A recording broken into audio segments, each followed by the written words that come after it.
Have you ever heard of a supercar so powerful, so unstable, that its own creators pulled it from the market? Not because it was bad, but because it was too dangerous? This is not a Ferrari, not a Lamborghini. This is the Vector W8, America's forgotten hypercar, a machine born in the shadows of the 1990s that promised to dominate every road, then disappeared almost overnight. Today, on Demi's Garage, we dive into the insane, unbelievable, and almost tragic story of the supercar that was too wild for the real world. The Vector W8 was the dream of one man, Gerald Wiegert, an engineer, a designer, a visionary who wanted to create the greatest American supercar ever built.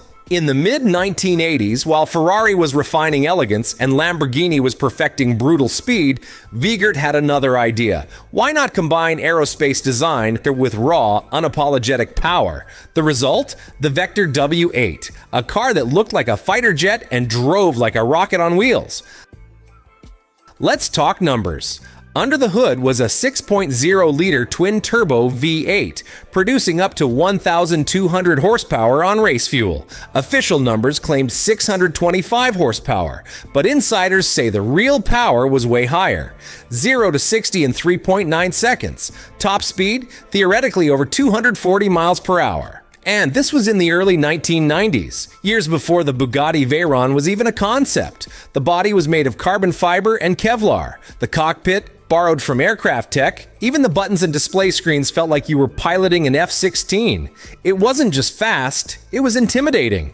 Everything about the W8 screamed aggression. The sharp wedge design, the triple exhaust, the rear wing that looked like it belonged in a science fiction movie. And the sound, deafening, mechanical, violent. The W8 didn't just turn heads, it made people afraid to touch it.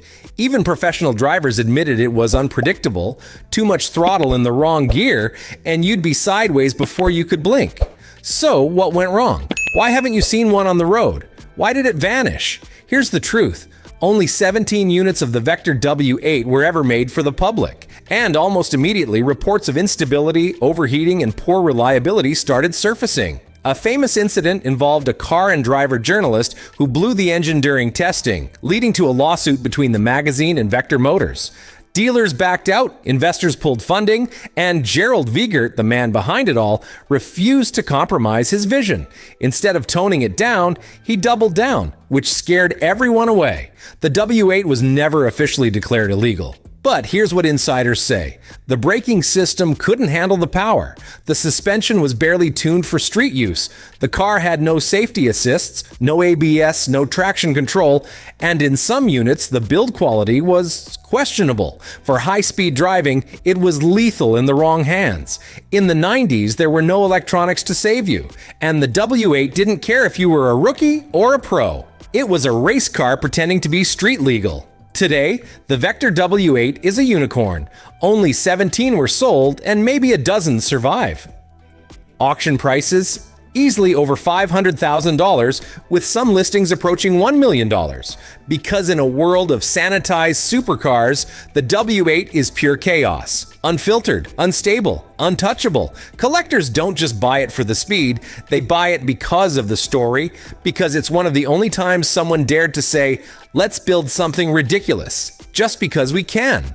The Vector W8 wasn't a failure. It was a warning shot, a glimpse of what happens when engineering goes too far and refuses to look back. In an era of driver assists, soft suspensions, and hybrid control systems, the W8 reminds us that cars used to bite back.